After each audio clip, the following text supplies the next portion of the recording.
Is your teenager's laziness going to be the death of you? Well, we're going to talk about that today on Tips on Teens. My name is Kent Toussaint.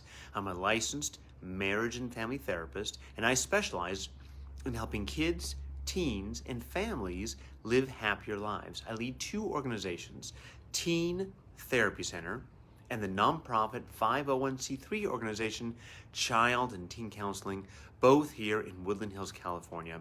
Every Wednesday at noon, I jump onto Facebook Live to answer your parenting questions, and today is no exception.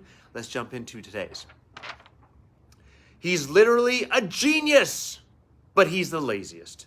He smokes weed, vapes, barely passes his classes, and won't take his ADHD meds. He also refuses counseling when he's depressed or suffering from anxiety. He's a junior in high school, but I'm terrified he's going to drop out. I literally can't make him do anything. He's not combative or confrontational except for the occasional angry outburst. I worry about him not being motivated to do anything after high school. Plus, my wife and I are always fighting, and his dad isn't very helpful either. I'm about ready to just give up.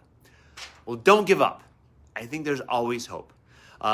First, I want to recognize there's a lot of anxiety and worry and anger on your part too. And before we deal with your son, I want to make sure we're supporting you and make sure you're getting the support you need.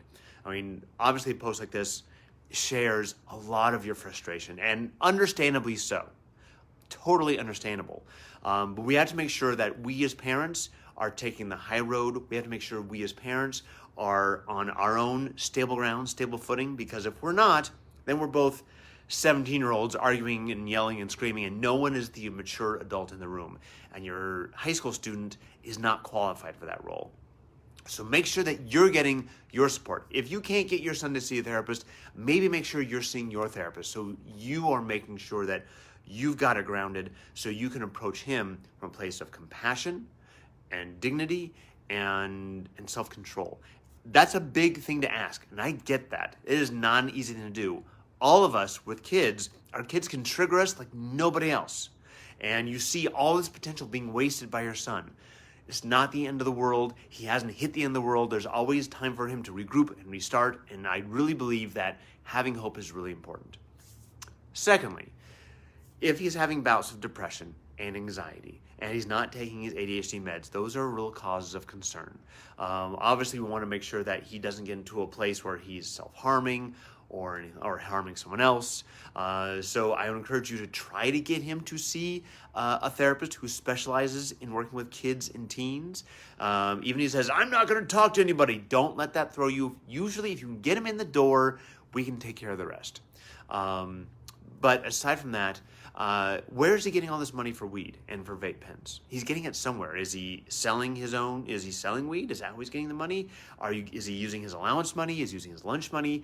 You know, if he's smoking weed on such a consistent basis, he's got to come up with some money. And so my question is, where is he getting that from? Is he getting it from his dad? Is he getting it from, the two moms? Where is he getting that from? And figure out how to, turn that spigot off.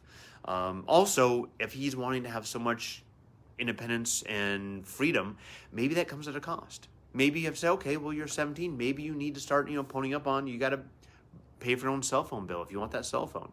You got to pay for Wi-Fi access. You got to, make sure, make it so there is motivation to do something. If he's not going to pay attention to his classes, again, just get him to graduate, but maybe getting him a part-time job because he wants his phone, so maybe he has to pay for his phone. Maybe he's got to buy for his own clothes. I don't know if it's gas money. Again, if he's smoking weed on such a consistent basis, maybe he shouldn't have the keys to the car.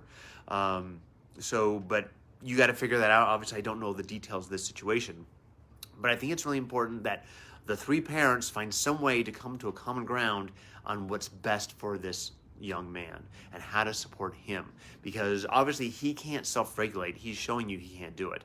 He already has some deficiencies because he has some attention issues, which at 17 is going to probably impair his ability to make sound choices and sound decisions. I'm not saying he'll never be able to, but he may be a little, behind, a couple of years maturity-wise. And if he's smoking weed, that's even aggravating the problem.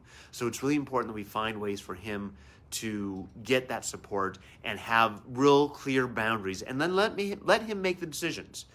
If he, wants to smoke weed and he can afford to pay for his own phone and pay for his own gas, well then, okay, then he's going to do that. You're not going to stop him. Like you said, you can't make him do anything. You're right. You cannot make a 17-year-old do anything, but you can have influence, which comes back to something I talk about a lot, is how do we reestablish the connection and the trust and the relationship between parent and child? And especially at 17, it's really important because he is naturally pushing away, which is normal, but he has to have something strong and stable and safe to push away from so he can bounce back to it. If not, he'll just go wander around and find other attachments that may not be as healthy for him. So it could be that some of the therapy is, family therapy is how to help you guys connect and communicate and find an imperfect middle ground between the two of you. Anyways, that's my answer for today. Hope you enjoyed it. If you have questions you'd like me to answer here on Tips on Teens, email us at tipsonteens@teentherapycenter.com, or you can direct message us right here on Facebook. We love your questions. Thanks again. My name is Kent Toussaint with Teen Therapy Center and Child and Teen Counseling, and I'll see you next Wednesday at noon. Bye-bye.